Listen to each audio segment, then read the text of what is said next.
Assalamualaikum warahmatullahi wabarakatuh. Bismillahirrahmanirrahim. Alhamdulillahirabbil alamin. Wassalatu wassalamu ala sayyidil mursalin nabiyyina Muhammadin wa ala alihi wa sahbihi ajma'in. Amma ba'd. Jamaah Masjid Al-Barakah yang dimuliakan Allah Subhanahu wa taala. Alhamdulillah, kita bersyukur pada Allah Subhanahu wa taala atas limpahan nikmat yang tidak terhitung jumlahnya yang dianugerahkan kepada kita semua. Wabil khusus kita diberikan keistimewaan untuk dapat beribadah di bulan suci Ramadan ini. Di mana hari ini alhamdulillah kita sudah masuk ke hari yang ke-17 bulan Ramadan. Mudah-mudahan seluruh amal ibadah kita yang sudah kita kerjakan senantiasa diterima oleh Allah Subhanahu wa taala, serta kita senantiasa istiqomahkan terus dalam ketaatan kepada Allah Subhanahu wa taala. Khususnya dalam mengisi sisa-sisa Ramadan, tentu ideal adalah semakin meningkat, semakin bersemangat, bukan semakin turun, ya, bukan semakin kendor.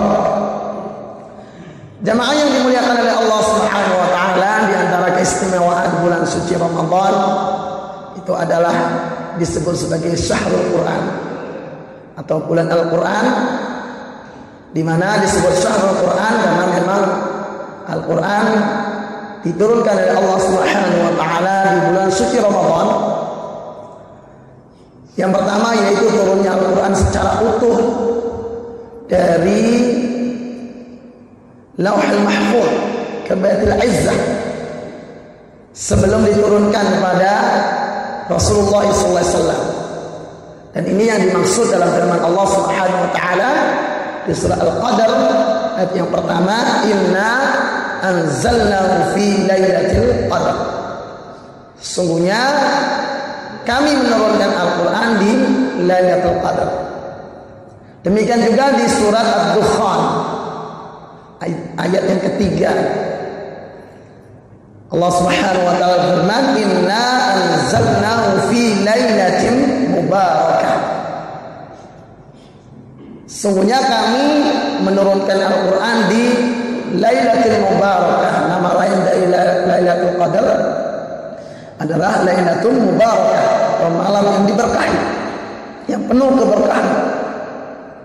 Juga firman Allah di surah Al-Baqarah 185, Syahrul Ramadan alladzi unzila fihi al-Qur'an. Kalau dalam kitab tafsir, umumnya para ulama tafsir menjelaskan yang dimaksud dalam ketiga ayat tadi itu adalah turunnya Al-Quran secara utuh dari Lauhul Mahfuz ke Baitul Izzah di langit dunia sebelum diturunkan pada Rasulullah SAW secara berangsur-angsur. Dan juga turunnya Al-Quranul Karim pertama kali kepada Rasulullah SAW di Gua Hira surat Al-Alaq 1-5 itu juga di bulan suci Ramadan. Yang diantaranya yang termasuk yang masyhur adalah di tanggal 17 Ramadan seperti pada hari ini, yang sering diperingati sebagai peringatan Nuzulul Quran. Itu adalah yang dimaksud turunnya Al-Quran pertama kali kepada Rasulullah SAW. Meskipun juga memang ada pandangan yang lain juga terkait tanggal turunnya pertama kali kepada Rasulullah SAW. Ada yang menyebutkan awal-awal Ramadan, ada yang menyebut pertengahan, ada yang menyebut akhir. Tapi intinya semua sepakat bahwasannya turunnya pertama kali kepada Rasulullah SAW itu juga di bulan suci Ramadan. Hanya memang ada beberapa versi terkait tanggal. Memang yang masyhur adalah di 17 Ramadan, di antaranya memang disebut di kitab At-Tibyan di Ulumul Quran Syekh Ali As-Sabuni, Muhammad Ali As-Sabuni rahimahullah, itu memang menguatkan di tanggal 17 Ramadan. Meskipun di kitab lain ada yang menguatkan tanggal lain. Tapi ini tentu bukan menjadi hal yang urgen. Prinsipnya turun pertama kali juga di bulan Ramadan.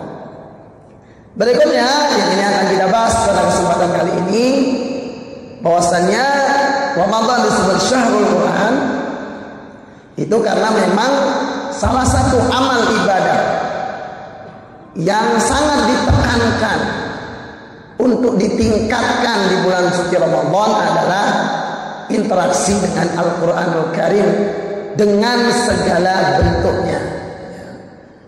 Interaksi dengan Al-Quran ini bentuknya kan banyak. Ya yang belum bisa baca ya belajar bacanya. Yang bacaan masih belepotan ya tentu ditingkatkan hasilnya. Kemudian juga bentuknya tilawah Al-Quran, juga menghafalnya, memuraja hafalan, mentadabburinya, menghadiri kajian tafsirnya dan sebagainya. Itu semua adalah segala bentuk aktivitas berinteraksi dengan Al-Quranul Karim yang sangat ditekankan untuk ditingkatkan baik kuantitas maupun kualitasnya di bulan suci Ramadan. Jamaah yang dimuliakan oleh Allah Subhanahu wa taala, kita bisa melihat contohnya dari Rasulullah SAW tentang hal ini, di mana sebagaimana diriwayatkan dalam hadis riwayat Al-Bukhari dari Ibnu Abbas radhiyallahu anhuma, beliau mengatakan kana Rasulullah sallallahu alaihi wasallam ajwadan nasi. Rasulullah sallallahu alaihi wasallam itu adalah orang yang sangat dermawan.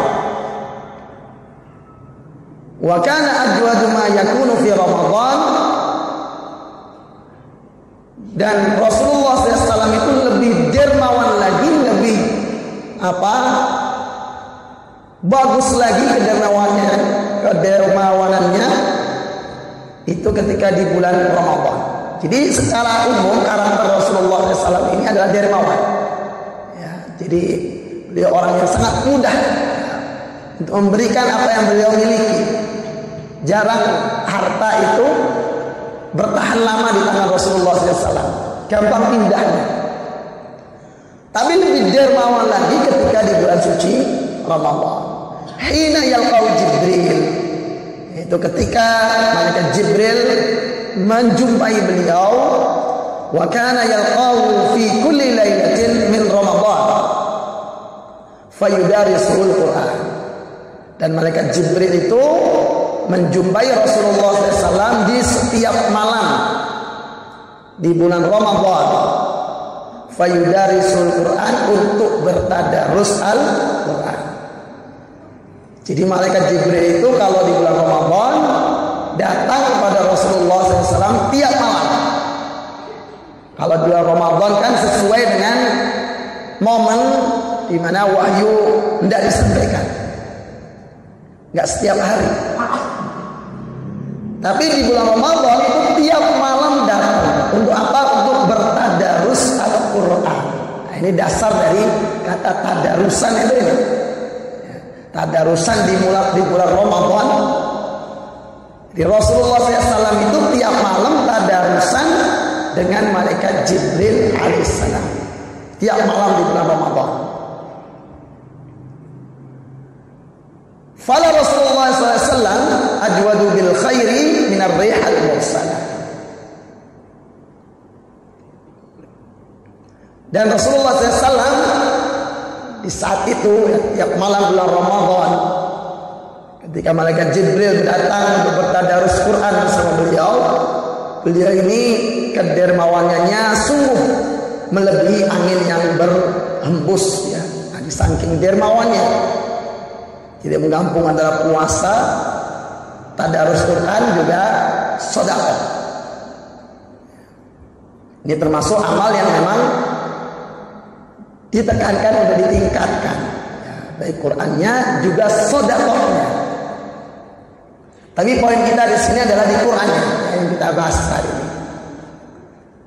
Jamaah yang dimuliakan oleh Allah Subhanahu wa taala, dari hadis ini di antaranya dijelaskan oleh Imam Ibnu Rajab Al-Hambali dan kitab beliau Lataif Al-Ma'arif. Beliau menjelaskan hadis ini, dalal hadis ala istihbabi dirasatil Qur'ani fi Ramadan wal ijtima' ala dzalik. Hadis ini menunjukkan, merupakan dalil atas anjuran bertadarus Quran di bulan Ramadan. Kata tadarus ini sebetulnya bermakna mempelajari, tapi konteksnya di sini berlaku umum segala bentuk interaksi dengan Al-Quran, sebagaimana akan dijelaskan oleh Imam Ibnu Rajab di sini. Wal ijtima' ala dzalik juga termasuk berkumpul dalam rangka bertadarus Quran, jadi bermajelis Quran, kumpul bertadarus Quran bareng-bareng. Wa ardil Quran ala man huwa ahfadhu lahu. Hadis ini juga menjadi dalil tentang anjuran menyetorkan hafalan kepada orang yang lebih hafal. Jadi Abdul Quran ini mentasbihkan, menyetorkan hafalannya ala man huwa ahfadhu lahu, ada yang lebih hafal. Wa fihi dalilun ala istihbabil ikthar min tilawatil Quran fi syahr Ramadan. Dan hadis ini merupakan dalil anjuran atau perintah memperbanyak membaca Al-Quran di bulan suci Ramadan. Jadi jelas ya, dasarnya perintah memperbanyak tilawatul Quran, termasuk bentuk interaksi yang lain terhadap Quran di bulan suci Ramadan. Dari apa yang dilakukan oleh Rasulullah SAW dengan malaikat Jibril alaihissalam, padahal Quran aja turun pada Rasulullah SAW. Rasulullah SAW masih bertadarus, masih tadarusan. Nah ini kadang orang baca belum bisa, belajar juga enggak berusaha. Atau kadang kita udah mencukupkan dengan apa sekedarnya saja. Kemudian hadis ini kemudian diamalkan oleh para ulama. Tentu para ulama ini mengamalkan karena berdasarkan pemahaman mereka terhadap hadis ini. Jadi para ulama mengamalkan hadis ini sehingga ketika di bulan suci Ramadan banyak sekali para ulama yang justru kemudian Allah khusus untuk bertadarus Quran. Semua aktivitas yang lain di off-kan dulu, kajian rutinnya off gitu ya. Jadi untuk apa? Untuk fokus, untuk totalitas bersama Al-Quran. Makanya di kita ada semacam istilah tawakufan kalau bulan Ramadan. Istilah tawakufan, kajian rutinnya libur. Cuma masalahnya yang diikuti cuma tawakufnya doang. Kajiannya libur, tilawah kagak. Kalau lama dulu kan kajian libur, tilawah meningkat. Totalitas ibadah di bulan Ramadan. Jadi makanya tentu ini menjadi suatu hal yang baik. Masjid, mushola memfasilitasi dengan berbagai aktivitas kegiatan Ramadan khususnya terkait Al-Quran. Karena boleh jadi ada yang mungkin ya, tetap perlu untuk difasilitasi agar terbantu ya, mengamalkan hadis ini. Tapi secara umum ini bagaimana para ulama memahami sekaligus langsung mengamalkan. Banyak sekali riwayat terkait hal ini, bagaimana generasi salaf, generasi terdahulu bersama Al-Quran di bulan suci Ramadan. Ini juga dikatakan oleh Imam Ibnu Rajab. Saya ambilkan dari kitab Wahdatul Iman fi Dhilal Syahr Ramadan. Beliau mengatakan kana salaf yatluna al-Qur'an fi syahr Ramadan fi salati fi kulli 6 layali. Generasi salaf atau generasi terdahulu, para ulama terdahulu, itu membaca Al-Quran di bulan Ramadan dalam salat di setiap 6 malam. Jadi ini menunjukkan ulama dulu itu tarawihnya 5 juz. Ya, 5 juz tarawihnya. Kan dalam sholat tiap 6 malam khatam. Dan ini dalam tarawih, ya, dalam tarawih. Tarawihnya 5 juz. Disebutkan juga riwayat lain kan al-Aswad yakhtimul Quran fi Ramadan fi kulli lailatain. Wa kana yakhtimu fi ghairi Ramadan fi kulli 6 layali. Imam Al-Aswad itu mengkhatamkan Al-Quran di bulan Ramadan di setiap 2 malam. Artinya 2 hari sekali khatam. Sehari 15 juz. Wa kana yakhtimu fi ghairi Ramadan fi kulli 6 layali. Dan di luar Ramadan beliau mengkhatamkan di setiap 6 malam. Artinya sehari 5 juz itu di luar Ramadan. Kalau di Ramadan setiap 2 hari sekali khatam. Lalu kan Qatadah yakhtimul Quran fi kulli 7 layalin marrah.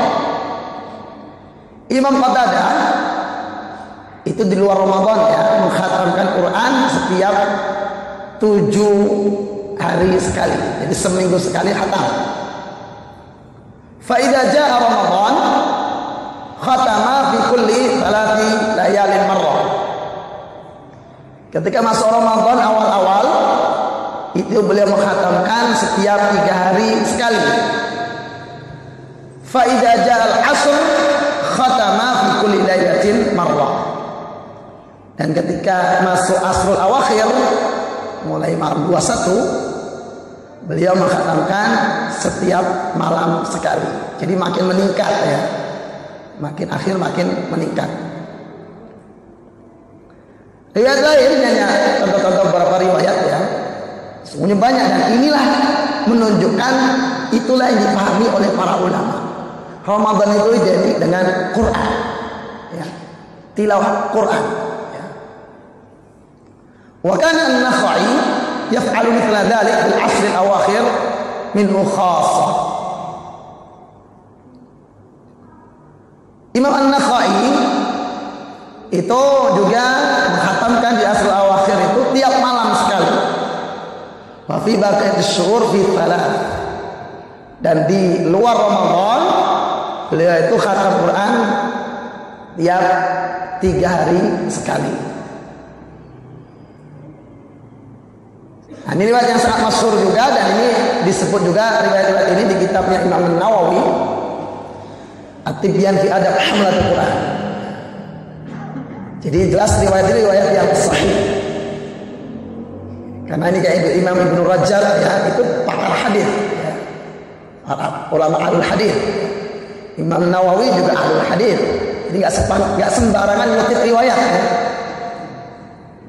Karena Imam Idris Muhammad bin Idris Asy-Syafi'i, yaitu Imam Asy-Syafi'i, namanya Muhammad bin Idris Asy-Syafi'i atau Imam Asy-Syafi'i, yakhtimu fi syahr Ramadan 60 khatmah. Beliau mengkhatamkan di bulan Ramadan itu 60 kali khatam. Artinya bahasa sehari 2 kali khatam. Pertanyaannya mungkin, loh apa mungkin? Gitu ya. Ya kalau memang belum merasakan, mungkin mengatakan nggak mungkin. Sangat mungkin. Ini akan kita bahas hari ini. Bagaimana bisa begitu dan bagaimana caranya. Mudah-mudahan cukup. Ya. Jadi ini poinnya. Kita melihat bagaimana para ulama dulu bisa begitu berlama-lama dengan Al-Quran, bagaimana bisa begitu luar biasa interaksinya dengan Al-Quran. Sebelum kita lanjutkan ke poin materi kita, tema kita hari ini, bagaimana bisa enjoy, menikmati berlama-lama dengan Al-Quran sebagaimana para ulama dulu. Tentu kan ada faktor-faktornya, nggak ujuk-ujuk begitu.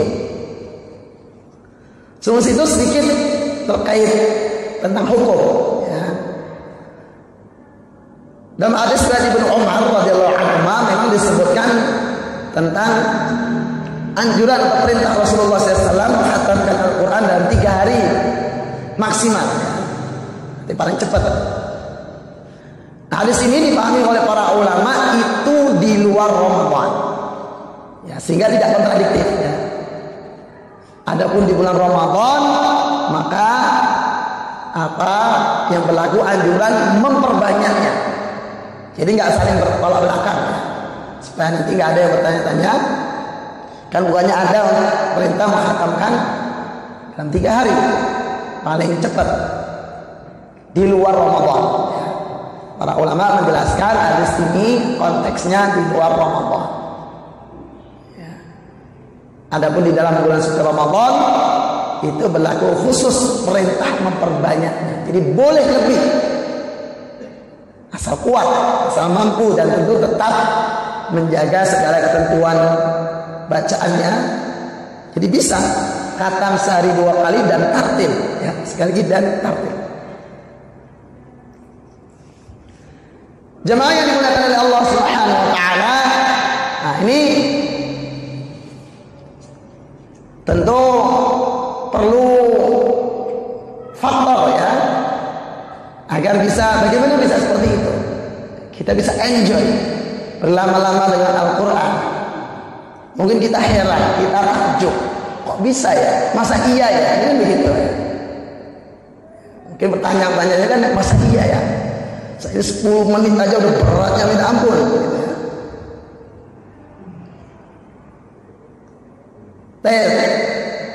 Ini pertama saya kutip dari Twitter, ya, oleh seorang ulama Quran dari Mesir. Itu saya Dr. Ahmad Isa Al-Maksrawi. Ini para pakar Quran, pakar qiraat dari Mesir, ya. Beliau posting, ya. Masih hidup dia, ya. Sudah sepuh, ya. Belum lama ke Indonesia kemarin, sebelum Ramadan. Beliau katakan, kuntu ata'ajjab minas salaf kaifa yahkifuna 'ala al-Qur'an tawilan bila malal.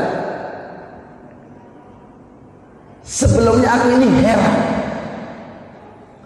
bagaimana ulama terdahulu, ulama salaf ini bisa duduk dengan Al-Quran dalam waktu yang lama, berlama-lama dengan Al-Quran bila malah tanpa bosan, tanpa jenuh, tanpa capek.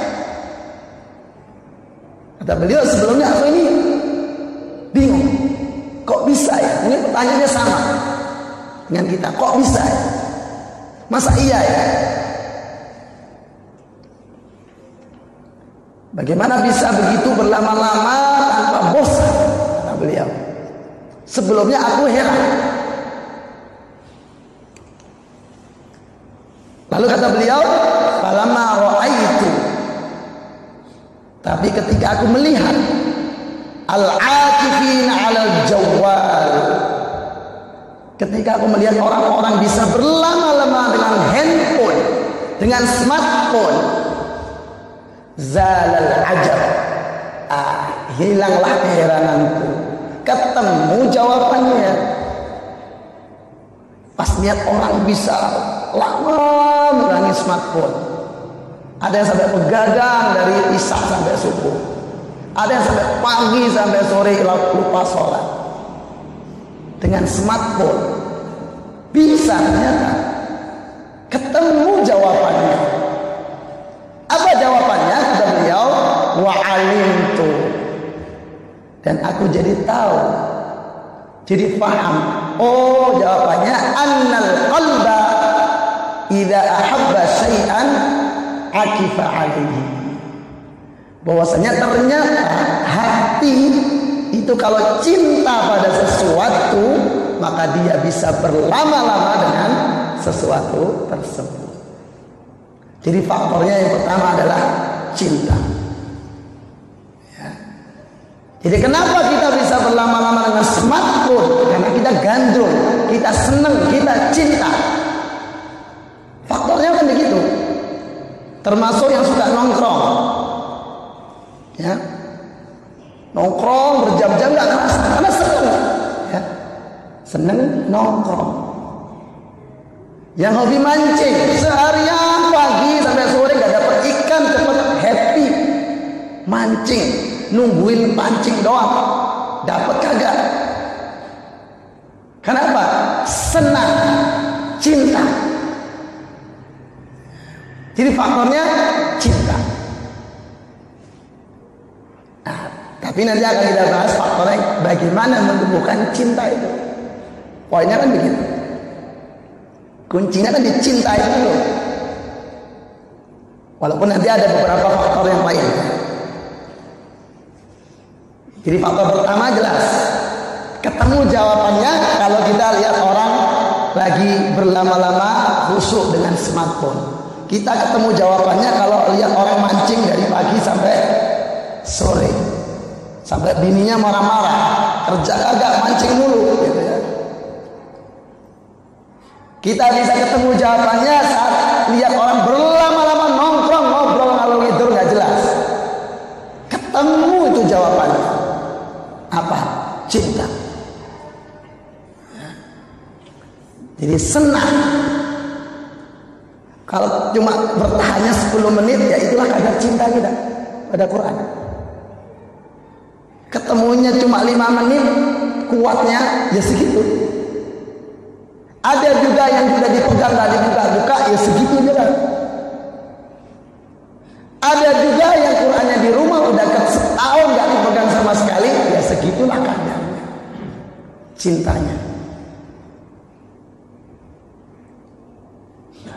Nah, jemaah yang dimuliakan Allah Subhanahu wa taala, ini jelas ya, faktor pertama adanya rasa cinta yang kuat terhadap Al-Qur'an Karim, sehingga kita bisa berlama-lama dengan Al-Qur'an, bisa enjoy. Seperti orang yang enjoy dengan handphonenya, enjoy dengan hobinya. Karena apa? Senang, cinta.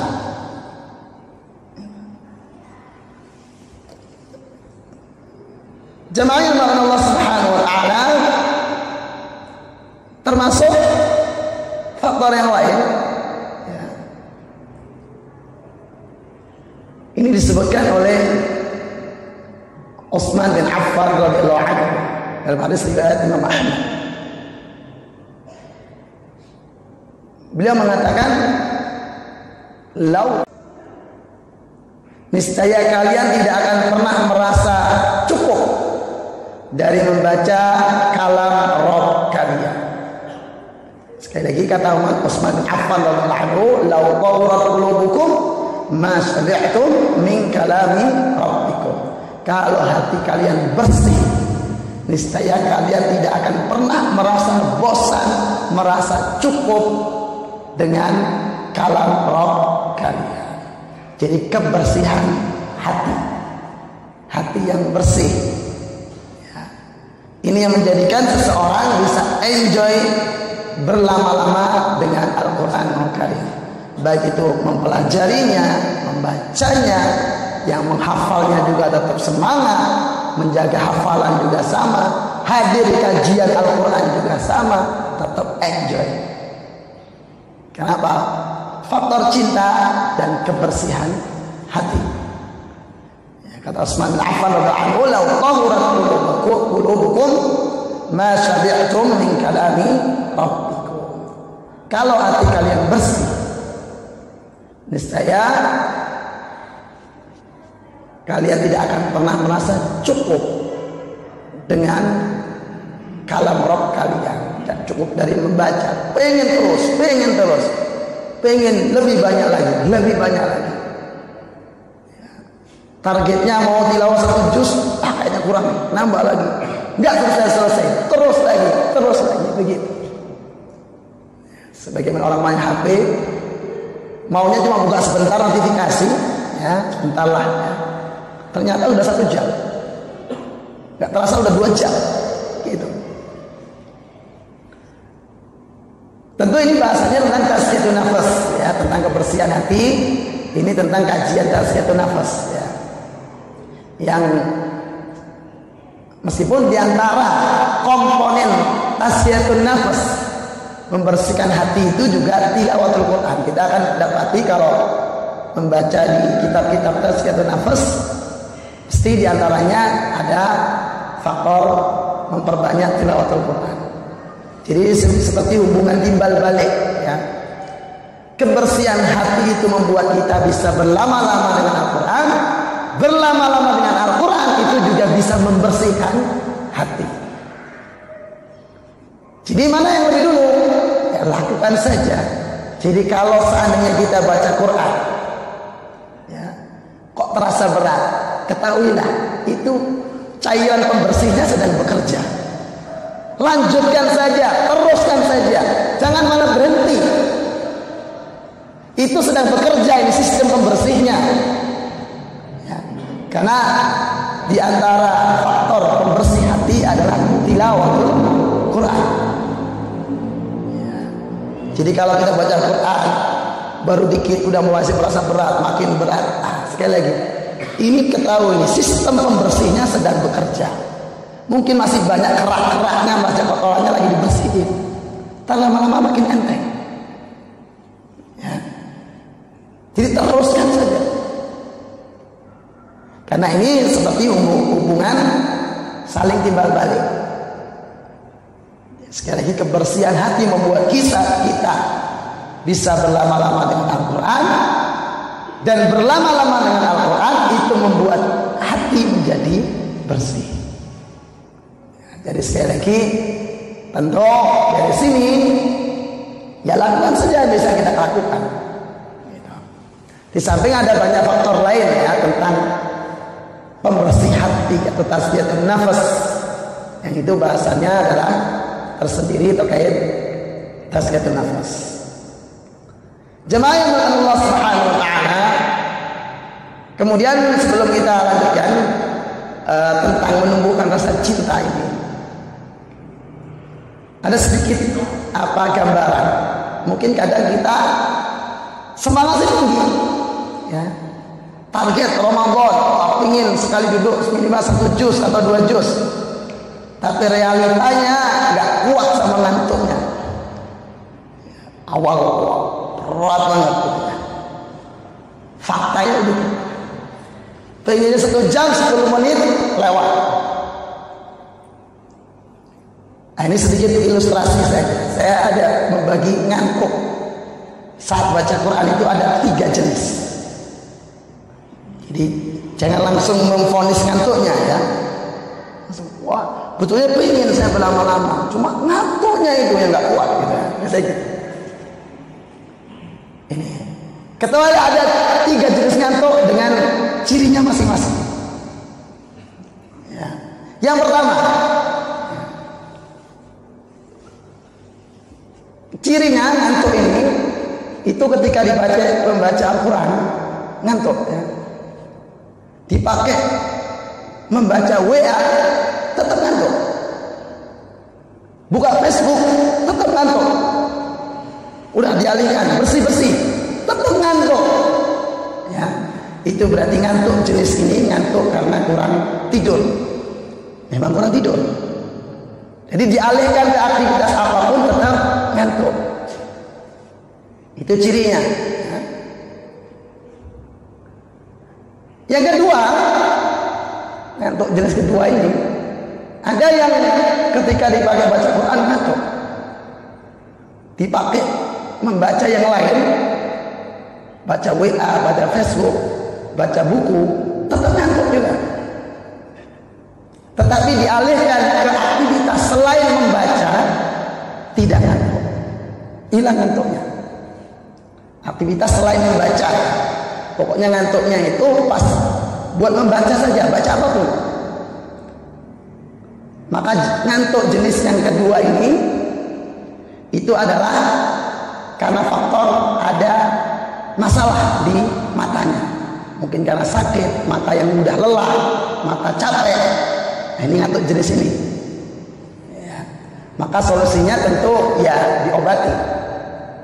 Ini berarti mata yang bermasalah, kesehatan fisiknya, kesehatan matanya. Kalau yang pertama tentu ya tinggal diatur tuh tidurnya, gimana nggak ngantuk, lah semalam begadang terus. Ya, mau baca ya ngantuk, pakai beres-beres rumah tetap ngantuk, itu kurang tidur. Kalau yang kedua ini buat baca doang ngantuknya, baca apapun. Jadi ini adalah mata yang sakit fisiknya, tinggal diobati ya. Dikonsultasikan kepada yang ahlinya terkait kesehatan mata, termasuk mata capek ya, mata capek, pokoknya fisik lah hubungannya. Dan yang ketiga ya, ini ngantuknya itu terjadi kalau pas buka Quran saja ya. Pas baca Quran langsung ngantuk, pas buka WA hilang ngantuknya, buka Facebook hilang ngantuknya ya. Baca buku komen hilang, termasuk yang aktivitas lain nggak ngantuk. Pokoknya ngantuknya itu tiap buka Quran aja ya. Maka tentu penyakitnya ini bukan di matanya tapi di hatinya. Jadi yang sakit adalah hatinya. Sebagaimana kata Utsman bin Affan tadi, "Lau tahura qulubukum ma syabi'tum min kalami rabbikum." Kalau hati kalian bersih, jadi tidur udah cukup, mata juga sehat. Tapi kok baca Quran ngantuk dulu ya? Nah, ini hati masalahnya. Jadi tentu inilah yang harus kita beresin ya. Tentang hati ini dan kebersihan hati, rasa cinta. Jangan-jangan kita nggak cinta kan gitu. Makanya kita bisa melihat ya cirinya. Kalau mau baca Quran terus ngantuk, coba beberapa aktivitas yang lain. Kalau ternyata dipakai aktivitas apapun tetap ngantuk, kurang tidur. Kalau dipakai baca apapun ngantuk, tapi dipakai selain baca nggak ngantuk, oh ini kesehatan matanya. Tapi dicek kalau baca orang ngantuk, buka WA langsung celing, melek. Ini masalah. Nah, jemaah yang dimuliakan Allah Subhanahu wa taala. Jadi sedikit gambaran, jadi supaya tidak nyalain sekedar menyalahkan ngantuk ya. Kita lihat faktornya. Ya, kalau memang kurang tidur ya tentu bagian dari persiapan kita bisa berlama-lama dengan Al-Quran ya, tidurnya harus cukup supaya fresh mata. Fisik mata juga penting, kesehatannya termasuk faktor penting.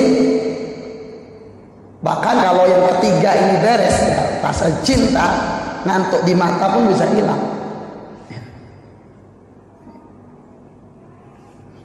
Jemaah yang dimuliakan Allah Subhanahu wa taala, tentu faktor yang pertama menumbuhkan rasa cinta kita pada Al-Quran Al-Karim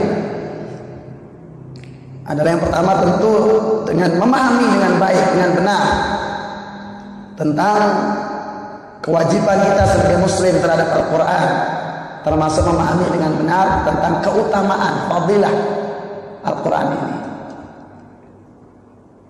Tentu dengan kita membayangkan tentang keutamaan, betapa besarnya keutamaan kita membaca Al-Quran, ini juga diantara yang menjadikan kita akan tumbuh rasa cinta itu dengan kuat ya, ada orientasi mengejar berbagai keistimewaan, di mana saya yakin sudah sangat sering disampaikan. Saya kutip beberapa saja. Misalnya sabda Rasulullah SAW, khairukum man ta'allama al-Qur'ana wa 'allama. Sebaik-baik kalian adalah yang belajar Al-Quran dan mengajarkannya. Yang terbaik sebaik-baik kalian. Jadi sehingga kita bisa istiqomah belajar Al-Quran karena kita tahu ini adalah aktivitas terbaik.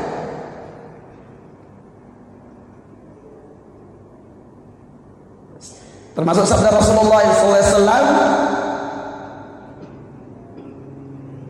Iqra'ul Qur'ana fa innahu ya'ti yaumal qiyamati syafi'an li ashabihi. Hadis riwayat Muslim yang pertama tadi riwayat Al-Bukhari. Bacalah Al-Quran, sesungguhnya Al-Quran itu akan datang di hari kiamat sebagai syafi'an, syafaat, pembela bagi sahibnya di yaumul qiyamah kelak. Dan pembelaan Quran itu dijelaskan oleh para ulama ya, terkait hadis ini. Itu sifatnya ngotot, ngeyel. Quran itu kalau membela sahibnya itu ngotot, ngeyel, harus selamat pokoknya. Karena Quran itu melekat pada orang tersebut. Jadi nggak mungkin orang ini tersentuh api neraka, karena akan ikut Qurannya, dan itu tidak mungkin. Maka dia akan membela dan harus selamat. Itu apa? Syafaatul Quran itu karakternya begitu. Sahihul Quran. Ya. Walaupun kalau kita berbicara tentang kata makna sahih, kan udah jadi bahasa Indonesia ya, kata sahih, teman. Ya, sering kita nyebut ini sahih tanah, itu udah ada biasa lah. Kita kalau berbicara tentang teman, tentu tingkat pertemanan itu kan bertingkat-tingkat ya. Ada yang sangat akrab, ada yang kurang akrab, ada yang cuma kenal nama gitu ya. Jadi tentu tingkat apa perhatiannya juga beda. Teman yang sangat akrab, sangat dekat ya, ketika ada masalah dia akan datang bantuin sebisanya. Kalau kena musibah dia akan datang, ada keluarganya meninggal dia takziah walaupun jauh. Ya, temannya di Kalimantan dia berangkat, ini teman ana dari kecil. Saya dulu satu asrama saja, belain datang. Ya, tapi teman yang biasa saja ya, kalau dekat datang, kalau jauh enggak. Bahkan ada teman yang ya cuma kenal nama, nggak akrab-akrab amat, ya tahu sih, pernah ketemu. Kena musibah aja paling cuma ngucap di WA, itu pun pakai stiker. Nggak dibaca, nggak ditulis, pakai stiker doang. Innalillahi wa inna ilaihi raji'un, Allahumma fil lahu stiker. Setelah itu apa? Isi WA-nya sudah hayu lagi. Nggak lama habis ngomong innalillahi pakai stiker semua. Habis itu isinya udah bercanda lagi. Ya begitulah hidup. Jadi kita ini sebenarnya nggak penting-penting amat sebetulnya ya. Jadi kalau orang meninggal kita bisa lihat sekarang. Bahkan tokoh sekalipun, habis semua orang ucapin belasungkawa, habis itu bercanda lagi. Dunia tetap berjalan. Maka persiapkan diri kita sendiri. Pusinglah dengan nasib dari kita sendiri, persiapkan. Di antaranya adalah dengan Quran, pembelaan Al-Quran. Teman kita yang akrab sekalipun hanya mengucap belasungkawa pakai stiker di WA, hanya pakai stiker.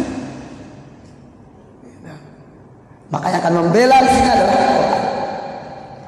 Maka tentu semakin tinggi tingkat kedekatan kita dengan Al-Quran, semakin kuat pembelaannya. Ini yang kemudian mendorong kita untuk bisa berlama-lama dengan Al-Quran. Ya, di antara orientasinya adalah mendapat pembelaan yang kuat dari Al-Quran. Termasuk kemudian mendapatkan pahala yang besar, sebagaimana sabda Rasulullah SAW, "Man qara'a harfan min kitabillah falahu bihi hasanatun wal hasanatu bi asyri amsalha." Barang siapa membaca satu huruf dari kitab Allah, maka baginya satu kebaikan, dan setiap kebaikan dilipat gandakan 10 kali lipat. Ada sebuah At-Tirmidzi. Bayangkan, cuma ibadah yang namanya tilawatul Quran itu yang pahalanya dihitung per huruf.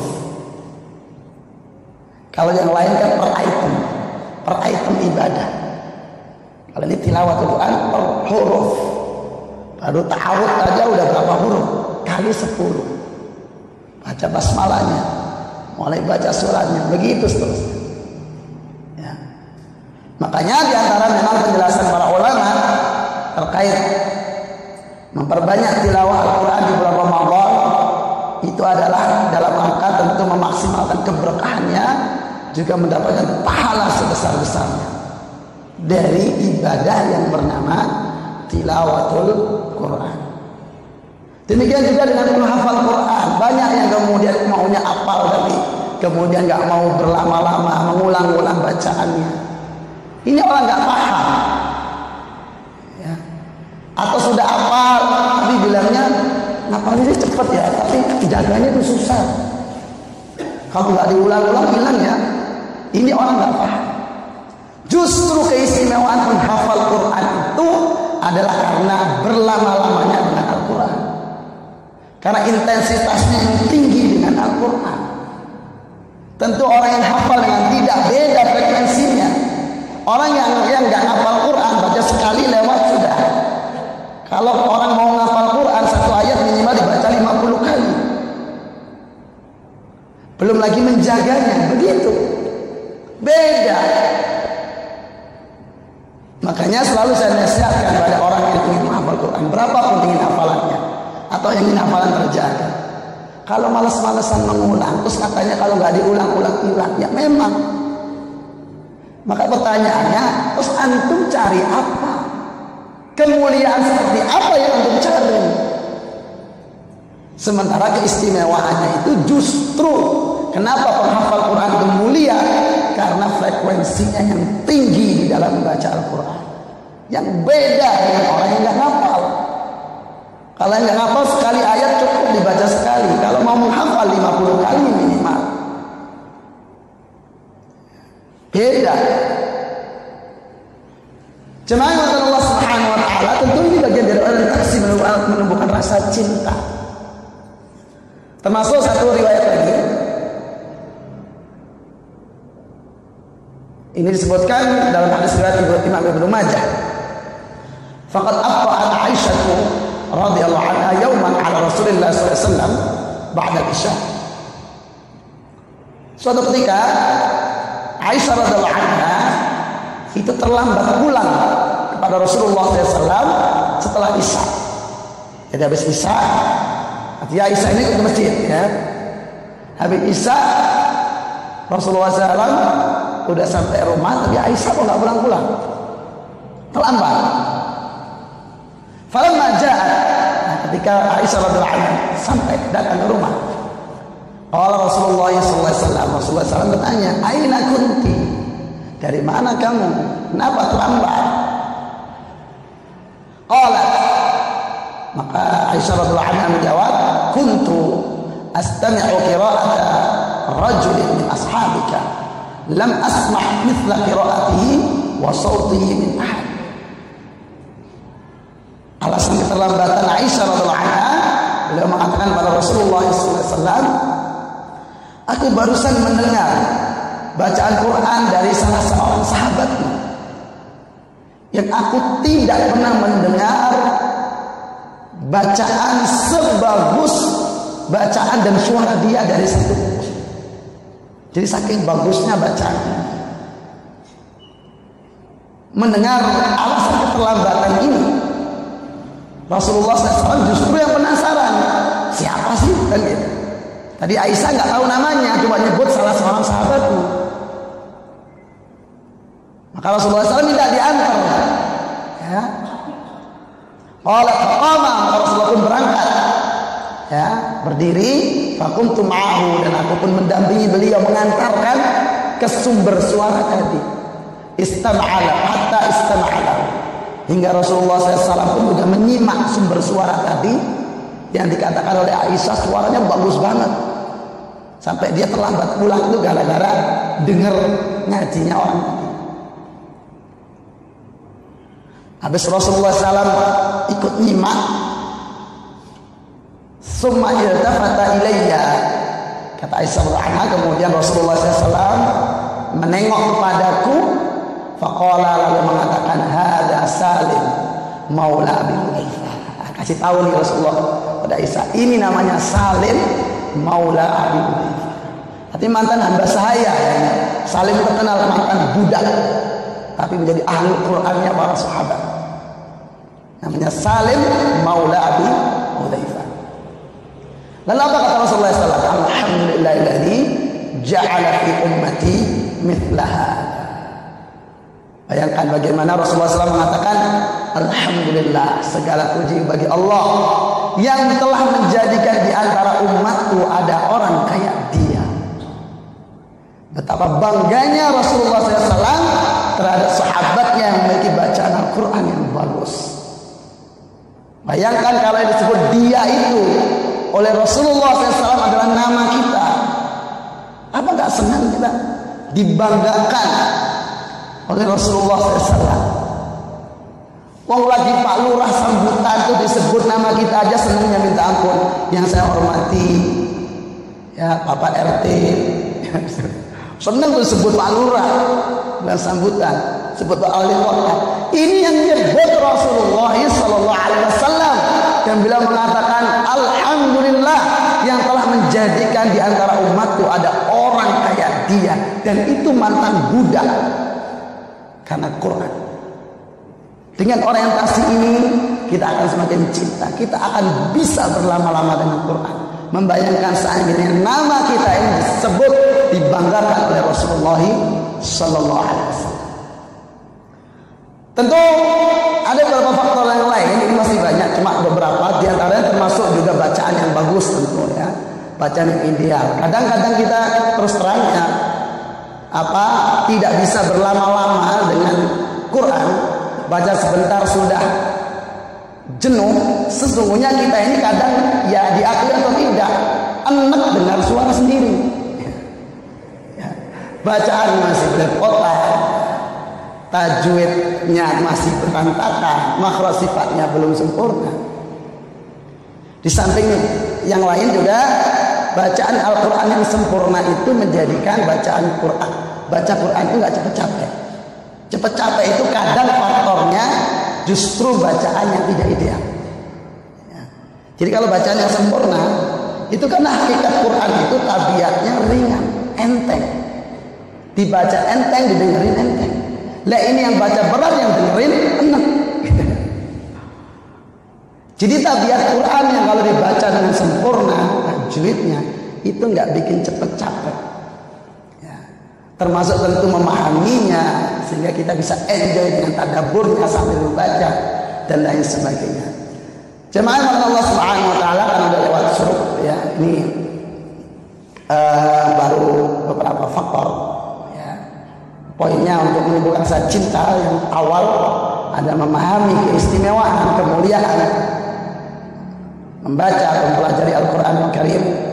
Termasuk faktor yang lain ada kebersihan hati, bacaan yang ideal dan lain sebagainya ya. Ada di sekitarnya dia ada 22 slide ya. Masih baru slide yang ke-8, masih kurang 14 slide. Tapi tidak ada masalah, yang penting kita tetap dapat manfaat. Mudah-mudahan walaupun sedikit kita cukupkan. Subhanakallah wa bihamdika asyhadu an la ilaha illa anta astaghfiruka wa atubu ilaik. Assalamualaikum warahmatullahi wabarakatuh.